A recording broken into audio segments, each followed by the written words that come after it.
just continuing on then with part 4 from where we left off with part 3, funnily enough. So we're going to continue on with the configuration. So here we are on our Raspberry VNC'd in as before, and we're just continuing on really with the configuration. Now the first thing we need to do, we are elevated, remember, so we've done the sudo su, is at uname-r, because we can see what version we're at. And then what I'm going to do, and I'll repeat this command as well, is I want to go and have a look, and in fact we're already at the elevated level, so I want to look at the cache and see what's available out there with regards to Linux headers. So Linux, whatever you want to say, and headers. So let's have a look. So here we go. We can see that the version it seems to be suggesting here, the highest version, is around here, look, and we're looking at this 4904. So that's the variety that we're going to go after. Okay, so we're going to do an apt get install -y. Just saves us asking us any questions, and it's the Linux headers. Well, of course we could do let's do a nice old copy and paste routine, shall we? So get it all highlighted and copy that, paste it in, and away we go. Okay, so that should install quite quickly.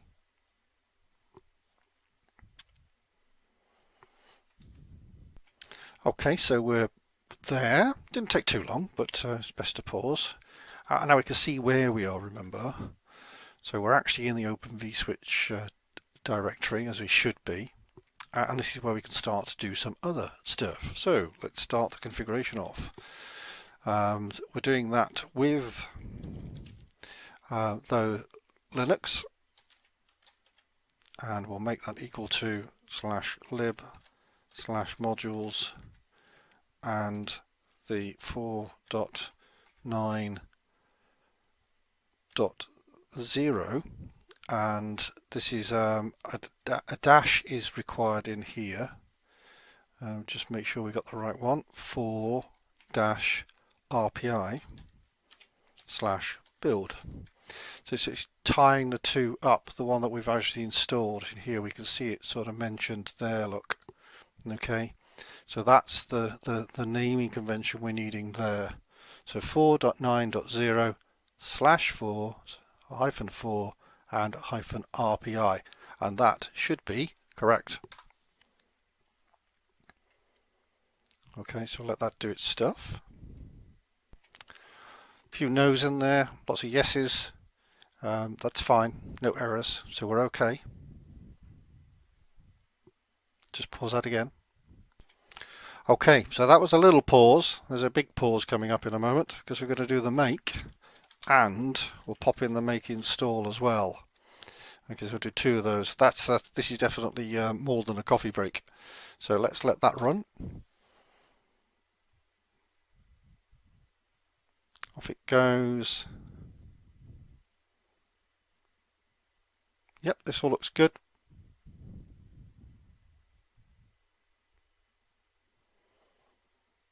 And that should run on for quite some time. So as I say, we'll pause that and we'll come back towards the end. Just bring that screen back up again. There we go. And we'll come back and have a look at that in a moment. So it takes a while, there's no errors on screen, might be some information, but other than that it should be just ticking along quite nicely. So I'll pause that just again. Bit of interesting output now. It's still progressing. Quite a few interesting things here. You see the make statements coming in. Let that carry on. And there it is. So that's come to a successful conclusion. So let's just progress on. So what we need to do is we need to upload the module that we've just created to the OS. So we use modprobe to do that. So first of all, we're just going to move into data path and Linux. And now in here, what we can actually do is modprobe openvswitch. So let's see if that goes in. Now also what we're going to do is need to put this into this little period of boot time. At the moment, if we do a cat against /etc/modules, we'll see there's just the I2C dev stuff in there. What we're going to do is we're going to echo in speech marks openvswitch. Make sure we've done that correctly. And we're going to pop that in. So we're going to add that to /etc/modules. Spelled correctly, of course. Typing nightmare. And have another look. And there it is, look, it's in there. So good. Need to put in sort of 2 config files now to complete the sort of this part of the setup. So first of all, I'm going to move back up. So just come out of where we are.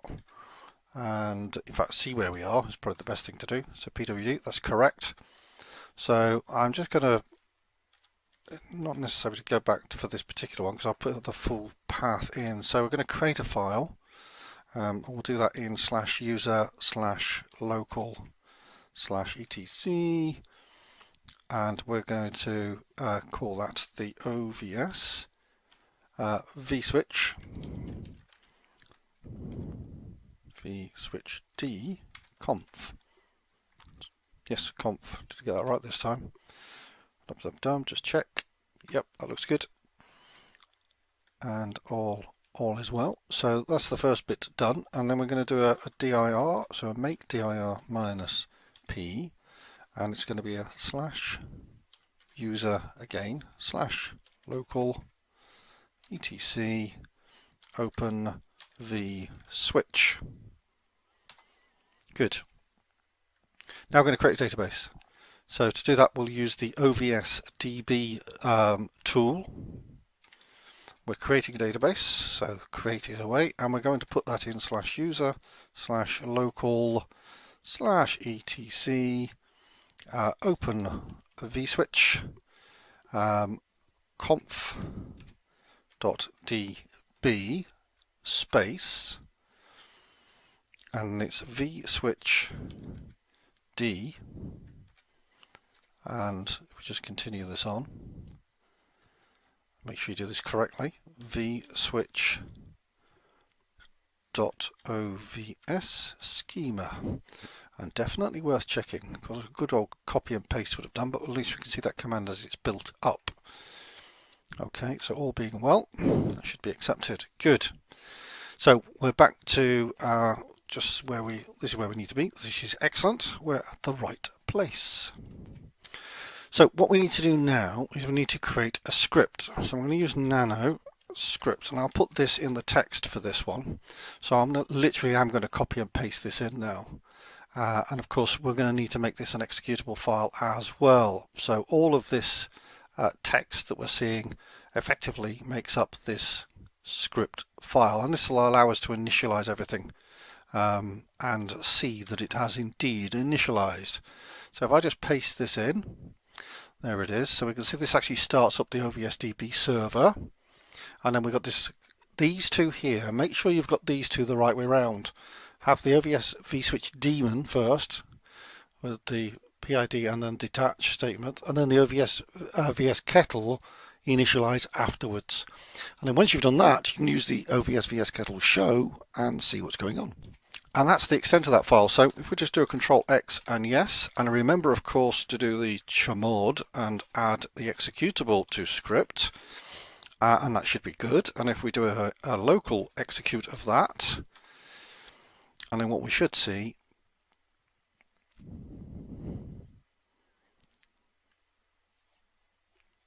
just make sure it's done it. Indeed, what we can see here is the OVS-DB ID of the switch. There's nothing in the switch yet, and that's what we'll add. So we're going to add in the sort of the components of the switch, because as we saw there, if we did an OVS and did a vsctl show, VS control if you prefer, show, then we see there's nout there. Yep, apart from the ID. So that's okay, because we haven't added anything yet, which is exactly what we're going to do next. So first things first, what we're going to make sure is, I don't know if you can see movement on the old screen there, what we're going to make sure is that we know what we've got configuration wise on our interfaces. So we can see we've got Ethernet 1 and Ethernet 2, which is good. So what we'll do, and remember I'm at the elevated level, so if you want you then put sudo in front of these. So I'm going to use ovs-vsctl again, and I'm going to add the bridge. So add bridge, and the bridge I'm going to use is BR0, quite straightforward.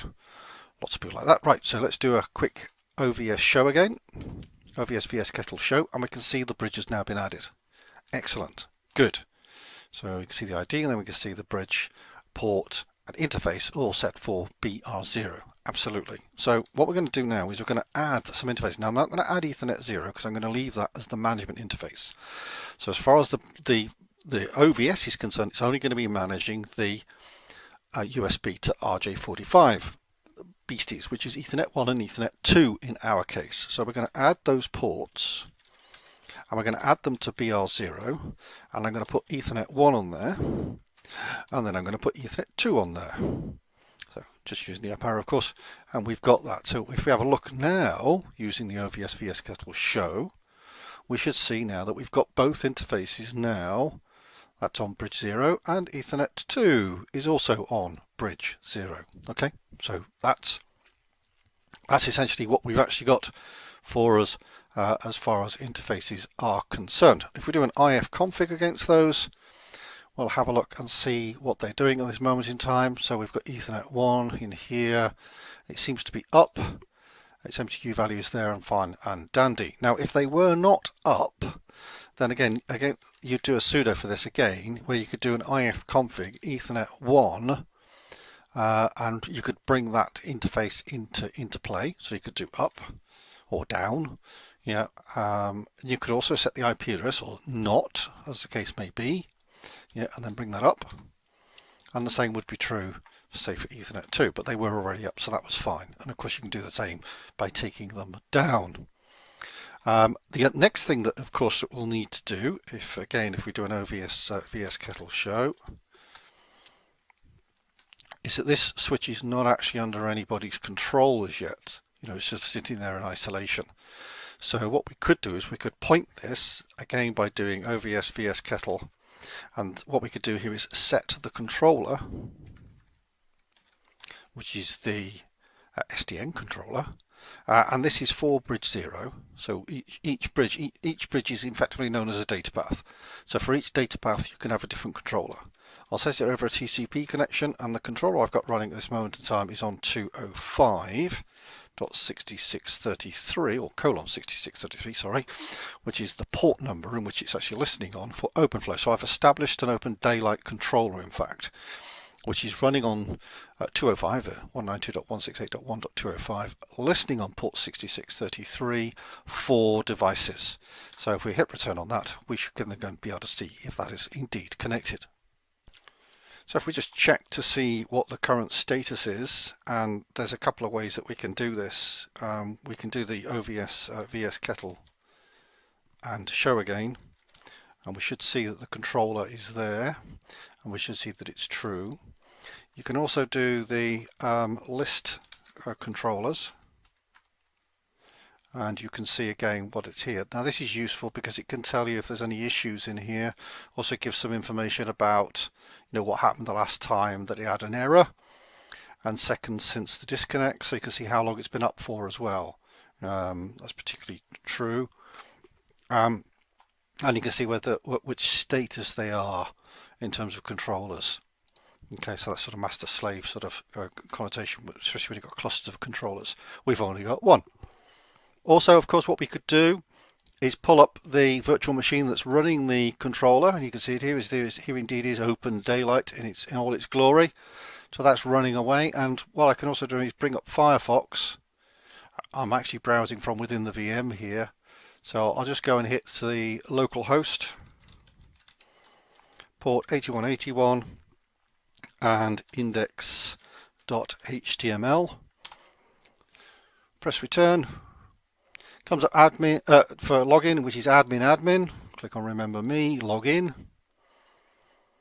It takes you straight to the topology. You can see within the topology is a single switch, and the single switch happens to be our OpenVswitch switch. So there it is in all its glory with its own ID. Good stuff. Okay, so if we have a look back on the main screen, then we should see that here indeed is our device. Just bring that VM back up again. And yeah, there's no other devices connected to this as yet, but we can actually interrogate this. We can have a look, see what nodes we've got. What we should see here is the number of connectors that we have, which is 3. So if we look at the node connectors, we'll see that the first of those is local. That's the connection to the controller, and then the other 2 are actually the USB to RJ45 adapters. So that's the 2 working data plane ones, if you like. No data across them, they're not connected, but there is data across the other one because of course it is in control. So you can go in and look at the Yang UI. It takes a little while once you click on it first because it goes in and is now looking at the model on the SDN controller, which will include all of the features that have been installed. They're installed as bundles, which also includes Java files, executable stuff. But it also includes Yang modeling and the Yang modeling of what the SDN controller is controlling, which now will include that switch. So that will actually appear as part of the overall configuration. So if we go down having a look, and in particular we're looking for the topology, let's try network topology, see what we can get out of here. There's operational or configured. Let's try operational and network topology.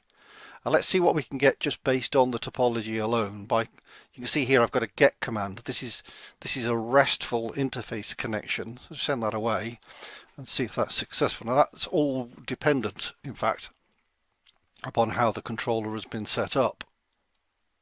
So we can see that the request was indeed successful. And if we scroll a bit further down, we can see that the information that's actually come back. So there's a bit of netconf, but here you can see I've got this topology ID flow 1. That in fact is the OpenVswitch switch. So if I remember that ID, you can see down here, I've clicked on it, so it's opened up, and as part of the topology, you can now start to see the termination points that we have and their identifiable numbers. So again, we can see this one, OpenVswitch switch, starting off 176 as it goes on. So that's starting to get into the sort of depths of, you can see the node ID here, and that's the same node ID that appears on the topology. So what I'm starting to do here is I'm starting to interrogate it. In fact, if you want to see the command, use the show preview here, and you can see this indeed was the command that was sent. So it's going through to the local host, through the RESTconf interface, onto the operational side, and looking at the network topology, and within that subset looking for the network topology. So you can actually go deeper into this now that you know the ID. So if we get down into the topology ID, you need to know what that topology ID is. That's why it's worth running this first command off, because then that's the output that you see down below. So send that one again. And then when you start looking for, if you need to understand, so you can see the topology IDs running across here, and indeed the topology ID was flow:1. Let's get rid of that screen. Go down into the topology ID, type in there flow:1, see what the command looks like. So you can see the full length of that command. There we go, and send it.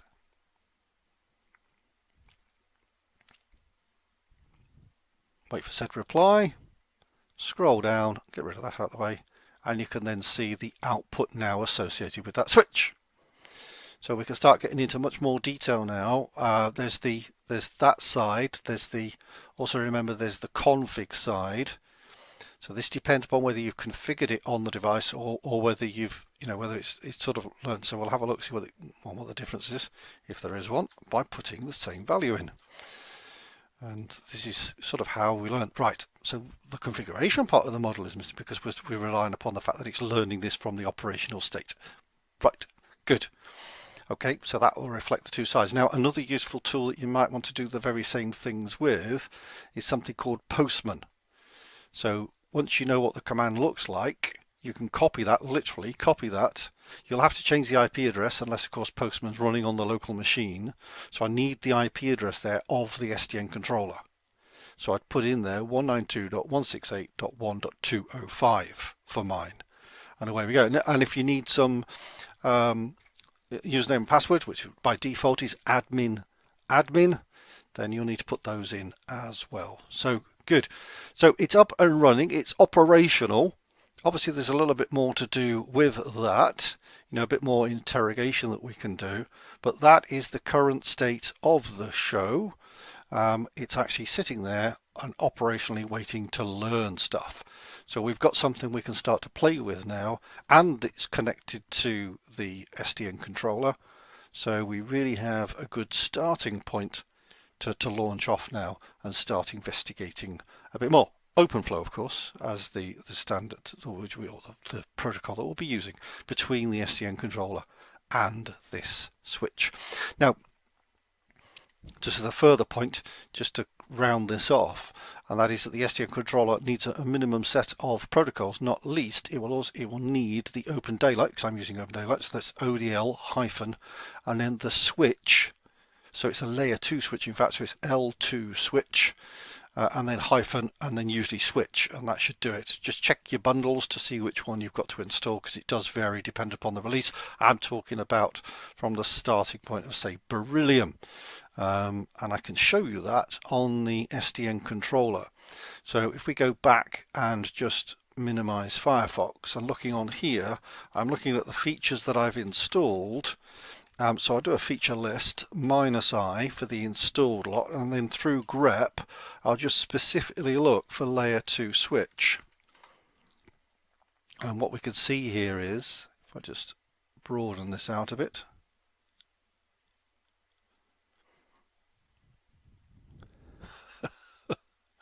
why are you being such a pain? Thank you. Right, I'll do that. I'll run that off again so we can see the sort of list of this. You can see these are all installed because they've got the X's alongside their names. And in fact, there was a layer 2 switch, which is the one I mentioned. But if you want to make sure, you're probably best to do a layer 2 switch all in this case. But again, you'll need to know which bundles are in there. Now, if they're not installed already, then just do a feature list. And then without the -i, but still with grep because you've got a massive list otherwise, and look for layer 2 switch. Okay, and again, what you can see in here, the only two that are not installed is the layer 2 switch REST and the layer 2 switch UI. No, again, you might put those in as well. So I didn't, but it works, as you saw. So far, so good. So that's a little bit of a thing. And again, once you wanted to put them in, if you knew what they were called, you could do a feature install, and then just literally, what I tend to do is just go up and say copy that. In fact, if we're going to put one in, take the UI one, copy that, and paste it in, and that should be enough to get that in to play. Well, that was a quick one. Some of them are a bit slower. So if we then have a look at layer 2 switch, we can see, in fact, it's actually filled in all the gaps. Look, and that's based on the fact that if I put one of those in, the other one is a dependency, so it's put the other in as well. So you can have a little play with those. There's a whole load of commands that you can actually use in there. So help will actually get you into the list. But we'll use some of those on other videos a little bit later on. Right, I think that's a good place to stop. And indeed we shall. So we're up and running with an open virtual switch. And it's also integrated with the SDN controller of my choice. Right, I hope you enjoyed that. I'll see you on another video. Bye for now.